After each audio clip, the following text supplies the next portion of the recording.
Thanks for being here. I'm going to start my talk with some good news, and I'm going to end my talk with some great news.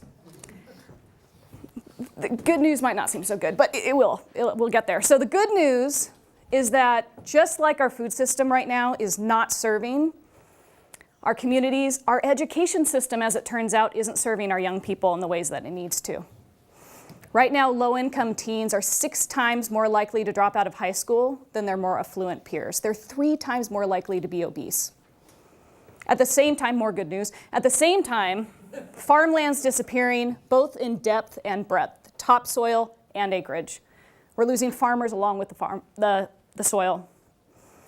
And also the ways that we get our food, you all know this, the way we get our food, which is chemical-laden agriculture, methane-producing feedlots, and long-distance transport, they're all increasing our global warming and our changing climate. They're all contributing factors.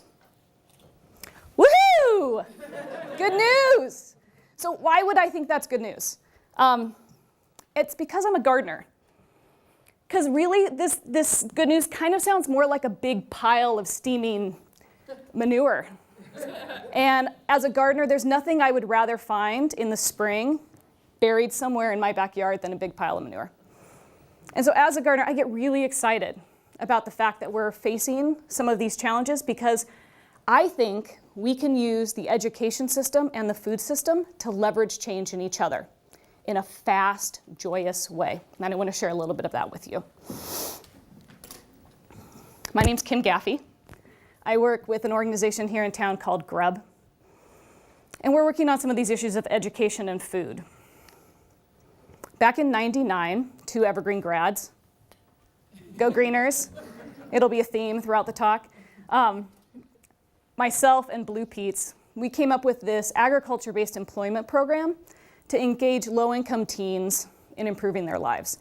And it turns out, after 10 years, we got really good at it, and we started attracting attention. And one of the people we got attention from was a visionary administrator in our community.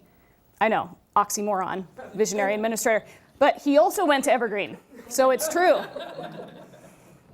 And he came to us and he said, you know, every year you work with 5, maybe 6 of my students, and me and my counselors see amazing things happen with those students. We see them turn their lives around.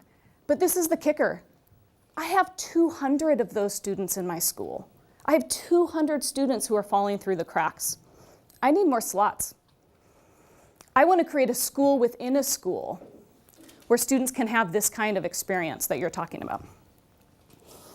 So that's the kind of thing you want an administrator to come tell you when you're a struggling nonprofit trying to change the world. And so that was pretty exciting. And so we tried this model on, and really that was the beginning of what I'm calling tonight Food Justice High School, what we call at GRuB School. And this program, I'm just going to break it down for you, and I'll admit I'm a nerd for Venn diagrams. Like, I totally get off on Venn diagrams. So I'm going to build a Venn diagram with you throughout my talk. We'll see whether it works. You can give me feedback later. So this is the first circle, and it's really one of the bases of this program. So it's farming land, really simple, small-scale, sustainable agriculture. And these youth grow food.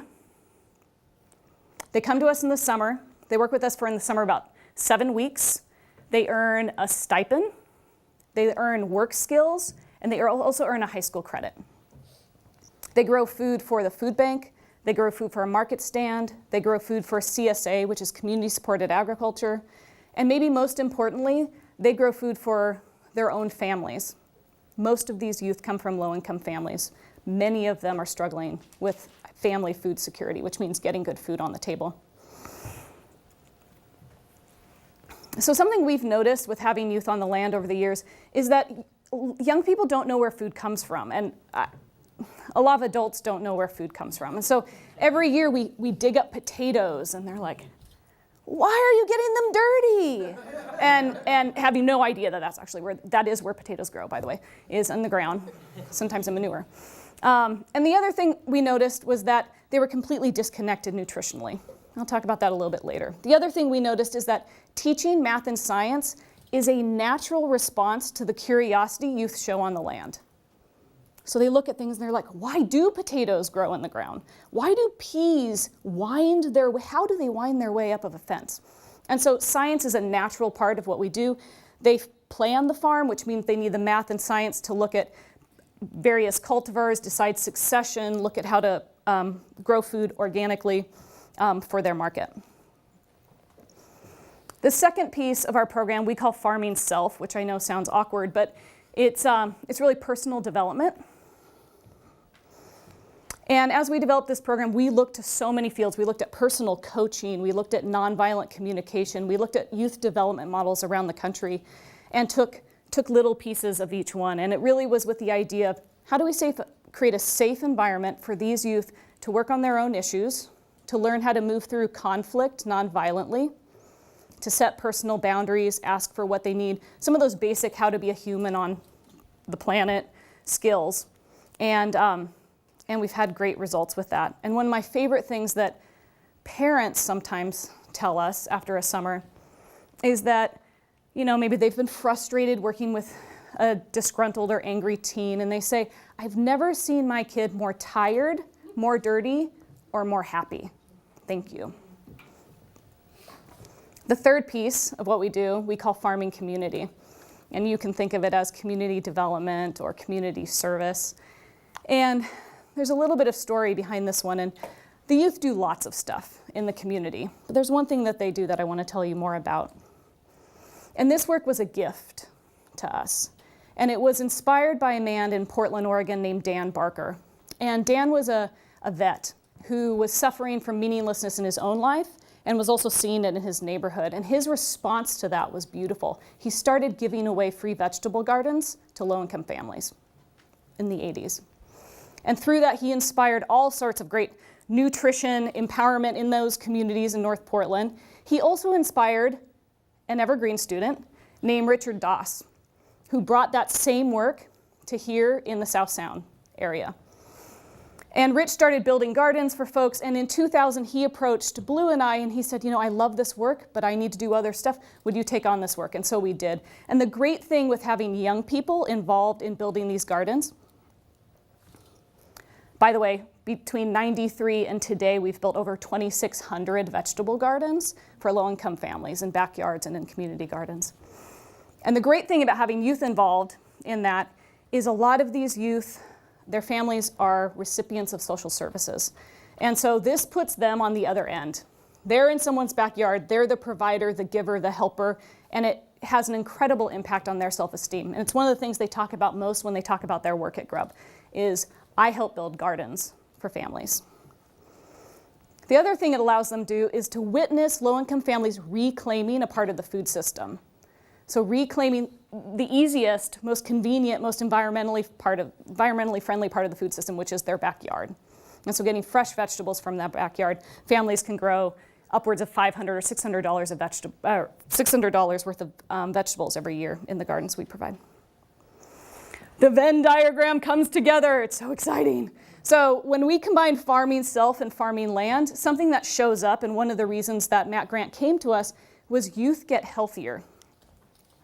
One of the ways that youth get healthier is that they're growing vegetables, and they're also picking and cooking and eating those vegetables. And so every week we have community volunteers. You could be these community volunteers who come to the farm and teach the youth just basic recipes. How can you eat nutritionally on the cheap is kind of the theme. And one story is this: a few years ago, I was sitting across from a youth, this kind of scrawny young woman, she was probably 15 years old, as she polished off her second mountain of chicken curry that had just been prepared by a guest chef in our program. And she looked up at me and she said, "Where do you get food like this?" And I kind of rattled off a basic chicken curry recipe that I had in my head. And she was like, "This is amazing. I've never had handmade food." I had never heard the words handmade food before. And it made me realize that just in a couple of generations, how far we've become removed from some of the basic skills of being on this planet, just cooking and eating good food. And so youth get reconnected to that in our program. Another way that they're healthier is that they get to work on their emotional and social health. And some of the youth who come to us, a lot of the youth who come to GRuB suffer from depression. And what we hear from them, from their own testimonials, and that we also hear from these kind of strange standardized pre and post surveys that we do, because we need to, because we get grants, is that a year at GRuB is akin to a year of psychotherapy. That those are the results that we're seeing both in the surveys and what we're hearing from youth who have been through psychotherapy and talk about that this program has done more for them than that kind of intensive intervention. The other way that youth become healthier is academically. So about 39% of the students who come to us are on track to graduate. After spending time with us, 88% of those youth graduate from high school or get their GED. Over 60% choose to pursue college. The other reason Matt approached us is because when he came out on our farm and he saw youth working with us, he saw a level of engagement that he did not see in his school. So these were the same youth who often sat at the back of the classroom, head down, who were now very actively engaged. They were engaged in teaching each other about issues they care about, that they've experienced themselves. They go out to city councils, they speak to civic organizations, and public speaking is one of the things I most love to watch youth do, because it's them claiming the stage. It's them saying, I matter, and it's beautiful. And there's one story in particular that I want to share to kind of illustrate what engagement looks like. We had a young man come to our program a year and a half ago. This young man had experienced a level of poverty growing up that not a lot of folks in this country realize even exists here in the United States. So he had often been without power. He had often been without water growing up. If you don't have those things, it's really hard to do laundry or to bathe regularly. And so the results of that is he would show up at school, he started getting ostracized because of not having those basic services. And his natural response to that was natural. He stopped talking. He withdrew. And by the time he came to GRuB, his high school's teachers had said they just hadn't heard him say a single word for the last 2 years. And when he came to us and helped form this small community, he found the safety and the support to start opening up and finding his small voice. And it turns out this young man doesn't have a small voice. It turns out he has a big voice. Not only, can he speak loudly? He actually speaks somewhat quietly. But this last year, after being in our program for a year and a half, this young man stood in front of his student body, all together in the cafeteria, and told them the story of what bullying had done in his life and the effect he was seeing it have on their whole school community, and was approached afterwards by peers who said, I was one of those kids who made fun of you, and I'm so sorry.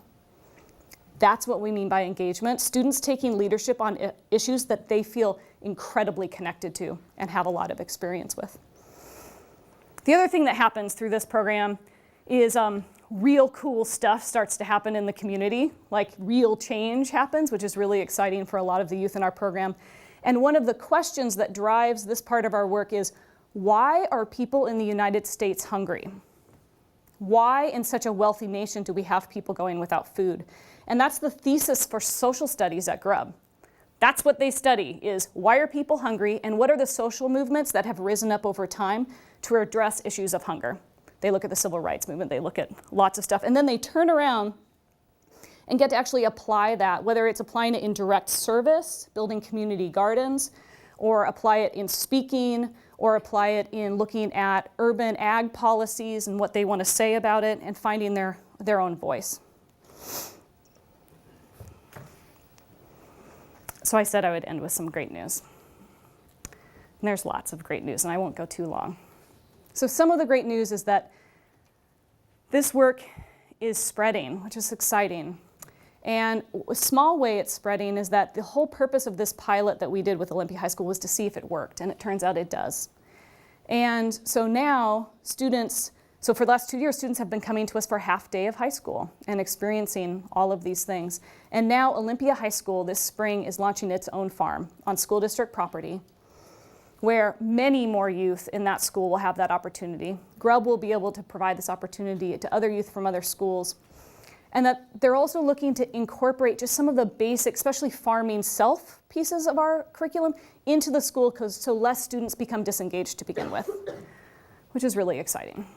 The other exciting part is that other communities and schools are knocking at the door. Grays Harbor, Mason County, places around here who would love to combine youth leadership with issues going on in their community. And the state legislature today is looking at legislation that would help make this kind of replication easier, and apparently came out of committee, which is great. There it is. Law. Oh, it's so pretty. So this is the point for us. The point is there's plenty of manure. That's the great news. So much manure, so much. And so now we need to start spreading it around. There are a lot of teens who are looking for meaning in their lives. Lots of teens looking for meaning in their lives, and lots of meaningful opportunities in our communities for significant change. We're in a changing world, and we need their voice and leadership. And I believe that if we do models like this that are holistic and systems thinking and launched in different, or rooted in different thinking that caused these problems, that we can start to create solutions. And I think we can start creating smaller communities where we can farm ourselves, where we can farm our land, where we can farm our communities, we can create healthy youth and people, engaged leaders, and we can finally create an environmentally sane food system where there's room for everyone at the table. Thank you.